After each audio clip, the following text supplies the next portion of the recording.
Hello and welcome to the Love Lost series with Linda K. And thank you for joining us for another episode of our grief support. If you're joining us for the first time and because you've lost someone, I'm so sorry for your loss. I'm sorry that we're meeting in such very uncomfortable, unfortunate situation. But thank you for tuning in. We promise that no matter how small or how momentarily your comfort is, we're hoping that you find some comfort on this channel, because grieving can be really lonely. And so I've created this channel for us to be able to support one another through grief and also to memorialize our love lost. So without much ado, let's get into it. First things first, we're gonna light a candle today for my friend Vanessa Roku Mabale. We call her Leocada. Leocada was originally from Equatorial Guinea, but we were such best buddies. I met Leocada in 2014. Let's light a candle for Vanessa. Let's light a candle for Leocada. And if you're joining us from home and you want to light a candle for your love lost, you're welcome to do so. If you're joining us just for support and to hang out with us for the next little while, thank you. Say a little prayer for anyone that you know that's not here anymore. We light this really fancy candle. Isn't it beautiful? We light this candle because we're going to be memorializing our love lost. We want the light to shine in honor, in memory of them. So let's get into it. Like I was telling you, without much about me, sometime in 2014 I decided to go back to Cameroon, and while I was in Cameroon I decided to do some studying. So I went back to school, and it was quite interesting. It was going back to my home, my roots, and going to school with basically children that were old enough to be my children, like literally. That was a little intimidating, but I had to do what I had to do for me. So enough about me. So while I registered for the degree program at the social work degree program at the Pan-African Institute for West Africa in Boya, first day of school, most of my classmates were, like I mentioned, they were really young, but I'm really thankful because that made me work harder. But we had quite a few people that were immigrants, so they were not originally from Cameroon, and so it was also a very learning experience. When I went to school in Cameroon way back when, there were not a lot of immigrants. So coming now to go to do higher education and then finding all these immigrants was really intriguing. It was super nice. I met really amazing people, all of the immigrants or Cameroonians. It was an experience that changed my life forever, and I made friends that I will forever cherish. Big shout out to all of you, my classmates. You know who you are. But thank you. Yeah, so that's my story. So I met Vanessa. Vanessa is originally from Bata, Equatorial Guinea. If you're Cameroonian, I don't know where you were on February 3rd, 2015. The Pan-African Institute for West Africa students who were going for an excursion to some place in the Southwest province got into a ghastly motor accident, and lives were lost. One of those being the beautiful Vanessa, a friend of mine. Literally an hour before she died, I was probably the last call she made. She phoned me. She had just celebrated a birthday. I think that accident happened, 2015, February 3rd, 2015. I think it was a Wednesday. I may be wrong, but I think it was a Wednesday. And she had just celebrated a birthday, her 24th birthday, on the Saturday before. And she had asked me to make her a Cameroonian delicacy. We talked every day. They're gonna text me every day, whether we're in school or not. She always texted me to find out what I was doing, asking about my weight, height. So February 3rd, she was texting me. I have just recently lost those texts because I kept them for a very long time, and so she decided to call me. And so she called me and she was like, "Oh, where are you?" Blah blah blah. I was like, "Oh no, I didn't come to school." She's like, "Oh, the excursion is today. How can you?" I said, "I'm not going. I'm not in your class, right? I'm not taking the course with you." I wasn't. She's like, "Oh, I know, but I wanted to see you." She always, every time we saw each other, she took a picture. So I'm sure she was very well dressed that morning, and she wanted a picture, and I was late. And so we had the phone call, and she always ended her phone calls with, "Love you, girl. I love you." And she said that, and I loved her back. And fast forward 45, 50 minutes, we're in school, and they say the bus has had an accident. I'm like, "What bus?" And everyone is running. I'm like, "What bus?" They're like, "The bus with the students have had an accident and people have died." And I was like, so I tried to phone her, and I was calling her, and voicemail, voicemail, voicemail, voicemail, voicemail. So I got in my car, and I started heading towards the accident. As I'm going to the accident, I see cars. I'm passing cars. Like, I pass a pickup truck around Munya. If you're familiar with Cameroon, Boya, the accident happened after a corner, like on that Supermount valley or bridge, whatever that is. So I leave Panafric, and I'm going to Muyuka, and I go, and right around Munya, I pass a pickup truck, and I see one of my classmates, a few of my classmates, like wailing. They're sitting on the back of the pickup truck. Some of them don't even have their clothes on there. They're wailing, and I'm shaking. I'm like, "What is going on?" I keep calling Leocada, and she's not answering, and I'm panicking. I'm like, "Where is she?" And I get to the scene of the accident, and all I can see is blood, and they're taking everybody everywhere. Nobody knows nothing about Leocada. And I'm like, somebody tell me something. So I go to, instead of taking some people to a corner hospital, I should go to a corner hospital. I go to a corner hospital, and I see more of my classmates. Some of them are unconscious, some of them are they've lost a limb. Everyone is crying, there's chaos, and all I can say is, "Leocada, where is Leocada?" I just spoke to her. Her phone's not going through. Where is Leocada? Nobody. I continue. I come back to Boya. They said they've taken some people. The ones that died, they've taken them to the mortuary in Boya. The ones that are really badly hurt, that needed surgery, have been taken to Boya. I'm like, okay, I guess that's where I need to go. I rushed to the general hospital in Boya, and God bless his heart, the surgeon, chief medical officer for the Boya Regional Hospital, at the time it was just the doctor there, and he could see I was frantic, and there was chaos. They were trying to hold people back. I didn't even go to the mortuary. I just went into the hospital, just thinking, look, I didn't die. So I go to the hospital. I'm running to the theater. They're trying to hold people. I'm like, no, this lady is not even Cameroonian. I need to find where she is. And so this doctor calls me, and he's like, "Madam, what's the problem?" I said, "Leocada Roku Mabale." I try to describe her. He's like, "I have two people." And at this point, I am shaking, and I'm just about to lose it. Consciousness, I mean. And some lady is like, "Madam, go to the mortuary. Go to the mortuary. I know you don't want to be, but go to the mortuary."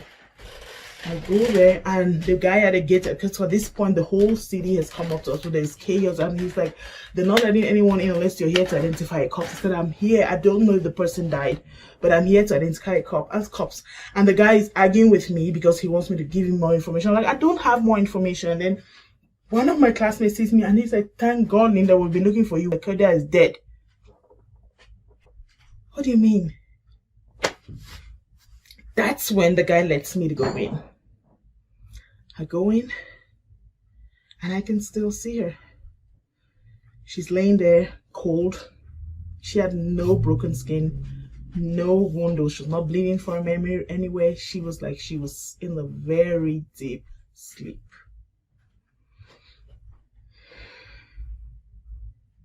And just like that, 1 minute my friend was here, the other minute she was gone. There was nothing that I can do. I broke down. I asked God why. She has a little child.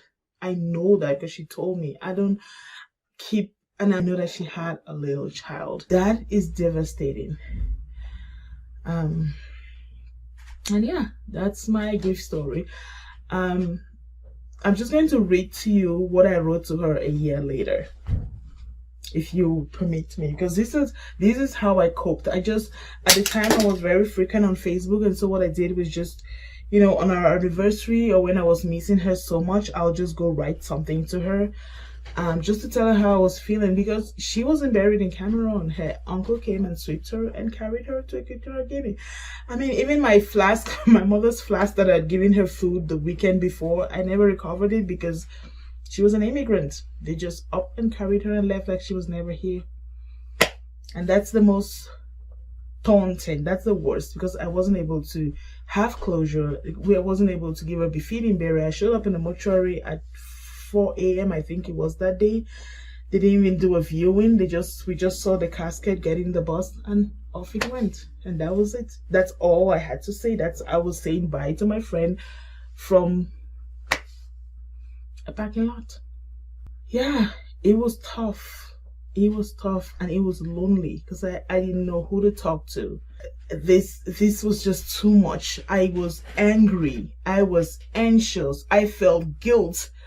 I said maybe she was phoning me that morning because she wanted to catch a ride with me and not get on that stupid bus. It was hard. It is still hard. I'm gonna try not to cry in my videos because this is grief support. It's okay to cry, but I'm gonna try not to cry because I'm not trying to promise to keep you in your sorrow, but I just want to share my experience with grief, that it was horrific. And it's like it's a dream. It's like you're gonna get up and then things are gonna be different. Anyway, I was going to read to you what I wrote to her on Facebook a year later. And so this is February 3rd, 2016, and I write, this same minute last year, I got a call from you. It will be your last call. Exactly 1 hour from now, I will have to identify your lifeless body, Leo, as we fondly called you. She was Leocada, we called her Leo. I have mourned you in my own way. I have missed you dearly. I have not stopped telling your story. And now I can assure you, a year later, my life has not been the same without you. In fact, nothing has been the same without you. The good thing is, as a group, our class has a stronger bond. We have experienced what it is to be there and then be gone forever. Today, I'll take your photo off my profile because she stayed on my profile for a whole year. To me, it's a sign of removing my sackcloth. But you remain in my heart forever. I love you, Leo. I miss you. Please continue to rest in the Lord. Adieu, Minami. She'd been on my profile as my profile picture for a whole year. In 2016, I took off my sackcloth because I didn't mourn. I just thought I should just keep her on my profile and keep telling her story. And I'm so glad I had this inspiration to do this channel because I can continue to tell her story. I can light a candle for her. I can tell the world what an amazing friend she is. And I can tell her son, if he ever went to Google or to YouTube and type his mother's name and see the story about her. Well, this is for you, Leo. This is for you. I love you. I loved you. I still love you. I hope you're resting a lot. I hope your family was able to find peace, however momentarily, whatever brings them comfort. I wish all of that for them. And for you who's watching this video and you may have lost a loved one, it may not even be recent, but I want to assure you that you're not alone. You're not alone in this. Take all the help that you can. It's going to be okay.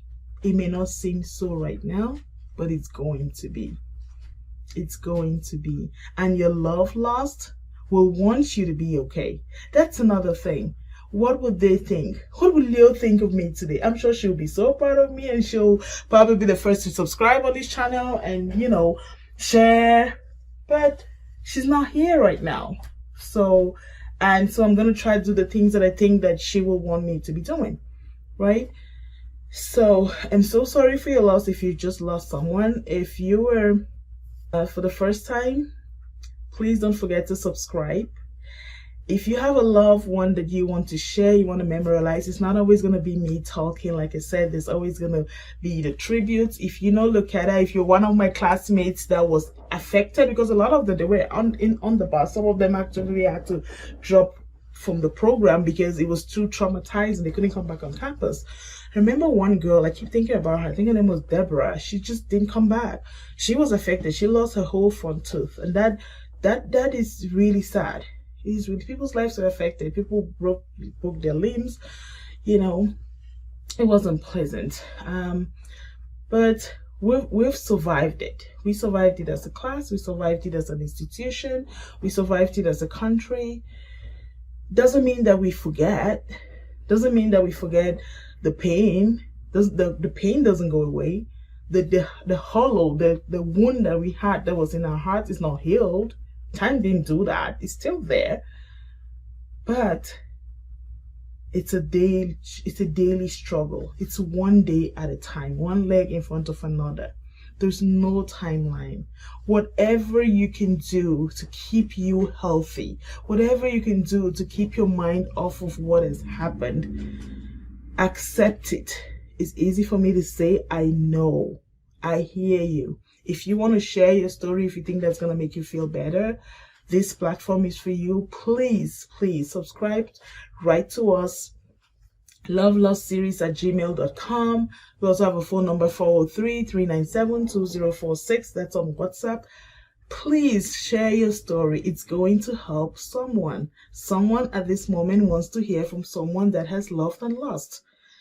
That is something. Could be small, but it's something. And it's really, really important that you don't feel like you're alone. You're not alone. You're not alone. One day at a time. And I promise you, if you share your story, it's going to help someone. If you share your story, you might find comfort in sharing. If you want to memorialize your love lost, it may not be, it could be a parent. If you just want us to light this candle and celebrate and give tributes to them, you're welcome to do so. Again, our phone number on WhatsApp is 403-397-2046. Our email address is lovelostseries@gmail.com. Thank you so much for watching, and I'll see you in the next episode. Bye-bye.